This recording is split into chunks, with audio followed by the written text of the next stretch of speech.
Hello everyone, Juxtaposition here. Today's video I'm going to discuss the calendar year of 1996 and how it relates to some of my videos that I've done regarding the invisible hand, money laundering, black ops, wet ops, murder, homicide, nefarious activities, psych ops, terrorism, anxiety, and or enforcing the oaths of the cult. Oath of secrecy, oath of obedience, oath of human sacrifice, oath of poverty, aka continued employment, and then you can get into retribution and psych ops. All right, so quickly going through the list, I have 6 events or 6 situations. I have 3 deaths, of which 2 are definitely homicides, and 1 might be a homicide, or it could be so-called natural causes. You decide. Let the viewer decide. That's what I say. So the first event I want to cover was on March 17th, 1996, and this is the very confounding, disturbing, baffling situation where Oliver Stone, the famous director of JFK and Platoon and Wall Street, and Born on the 4th of July, and Putin interview, and Ukrainian war documentary, or pseudo-documentaries, not really sure Oliver Stone knows the exact accuracy of the history that he's referring to, but I can tell you that Oliver Stone, for sure, is controlled by the invisible hand. Otherwise, we wouldn't have known about any of the movies I just referred to. They would never have been disseminated. They may have been produced, but they certainly wouldn't have been available for the general public or myself to view. So if you want that, you have to make a deal with the devil and Oliver Stone, whose real name is Silverstein, Oliver Silverstein. It would appear that he made such a deal, as did Sharon Tate, for example. She made such a deal with MGM and CBS through Filmways. It's a deal for life, or else you get whacked, right? And we know that Natalie Wood apparently made a deal like that too. We know lots of people did, from Marilyn Monroe to Judy Garland, from The Wizard of Oz, Judy Garland, to Cass Elliot, to Keith Moon. It's a long list. Jimi Hendrix, Jim Morrison, plus. Brian Jones, the Rolling Stones, just go on down the list of people who I think attempted to opt out, leave the cult, jailbreak. Anyway, I can't figure out why Oliver Stone would drive over to the Cielo Drive crime scene where Sharon Tate was murdered, where Abigail Folger was murdered and left to bleed out on the lawn. Why Oliver Stone would drive over to 10106 Sunbrook Drive to go see Timothy Leary, a career CIA operative, the LSD maven, tune in, turn on, drop out, Timothy Leary. He's living at 10106 Sunbrook Drive. Don't be fooled, people. It's a cul-de-sac. It's 30 seconds down the ice plant from where Sharon Tate and Abigail Folger were bayoneted to death with military M7 bayonets by professional soldiers in a black ops operation. And Sharon Tate and Abigail Folger worked for the CIA. And they were effectively murdered by the CIA because they were quitting, they were resigning. And I don't know why Oliver Stone needs to go to that crime scene to give a gut well card to Timothy Leary, who's allegedly dying of prostate cancer and will die about 60 days after Oliver Stone's visit, which is on March 17th, 1996. And Timothy Leary dies on May 30th, 1996. So however many days that is. You should know that just 3 days after this very bizarre oath of obedience visit by Oliver Stone, then we have 3 days later, March 20th, Lyle and Erik Menendez are found guilty by a jury on their second trial, and they're found guilty on March 20th, 1996, for a crime they did not commit, because their parents were murdered by professional black ops assassins.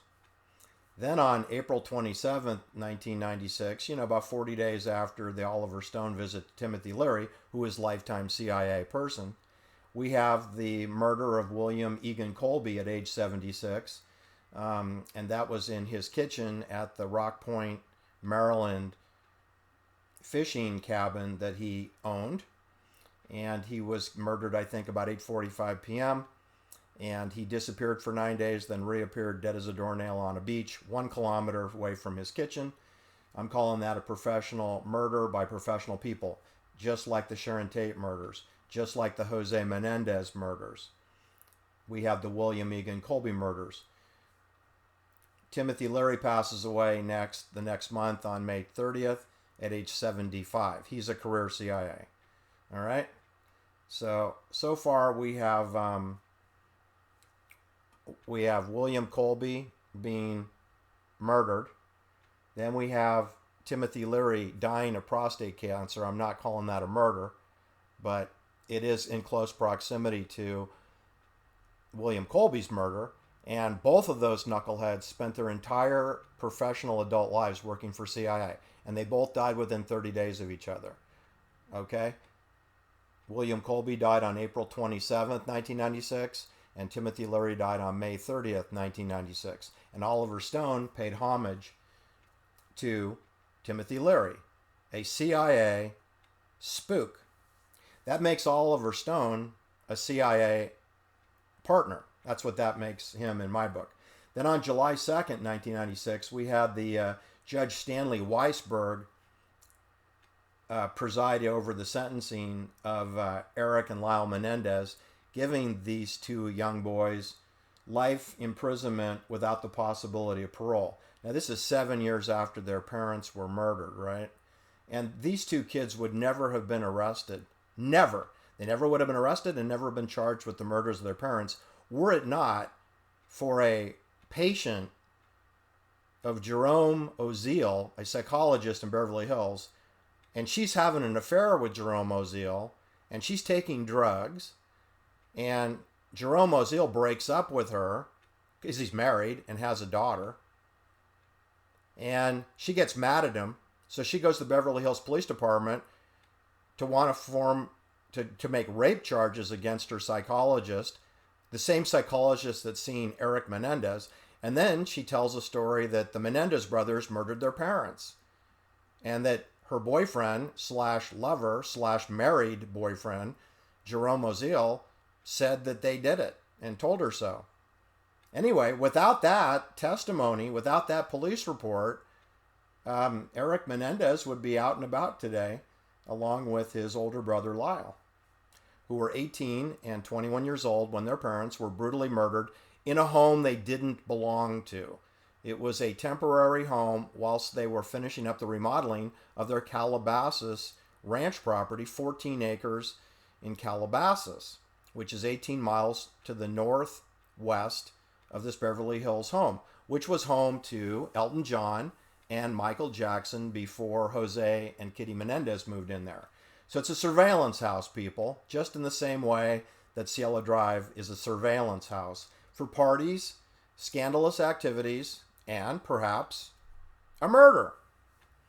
All right, then we get out to nearing Christmas 1996, and we have the mysterious garrote strangulation of a 6-year-old child, John Benet Ramsey, in Boulder, Colorado, at 755 15th Street, Boulder, in a 5-bedroom, 8 baths, 11,376 square foot beautiful home, owned by John Ramsey, her father, and Patsy. Now, John Ramsey is an executive vice president for Lockheed Martin. That's right, I said Lockheed Martin. And John Ramsey was integrated into Lockheed Martin through his company Access Graphics, which is software which you can decode. Lockheed Martin wouldn't be purchasing any software unless it was surveillance software. Lockheed Martin is the general contractor of all things technical surveillance. That makes John Ramsey in the technical surveillance business.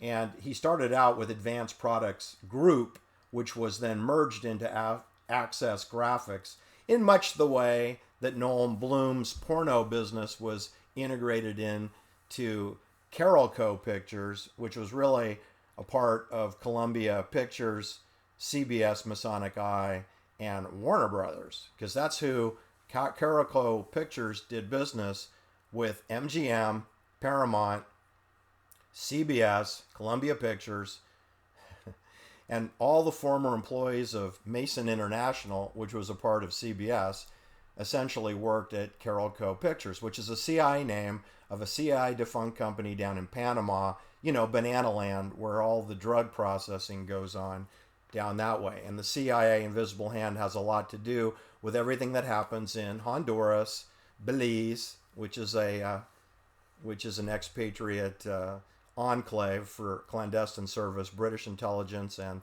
CIA people, El Salvador, Guatemala, Panama, right? So John Ramsey was working for Lockheed, and he's not just an ordinary person, he's an executive vice president. And Access Graphics sold over $1 billion of software in 1996. For the first time, they crossed over the threshold of $1 billion in sales. So it's not a little company, and John Ramsey isn't a little vice president. He's an executive vice president. And his daughter gets murdered down where his wine cellar is, the day after Christmas, or Christmas night on December 26, 1996. Very peculiar, because John Ramsey is all about security. He's very concerned about security in his business dealings. And you know that this 11,000 square foot home is fully surveilled and secured. So the idea that a burglar would break in and leave a note for $118,000 for the balance of his bonus payment for that year is sort of on the poppycock absurdity scale. I never believed that story. I never believed the ransom note. And I believe that John Ramsey knows who killed his daughter. I believe that.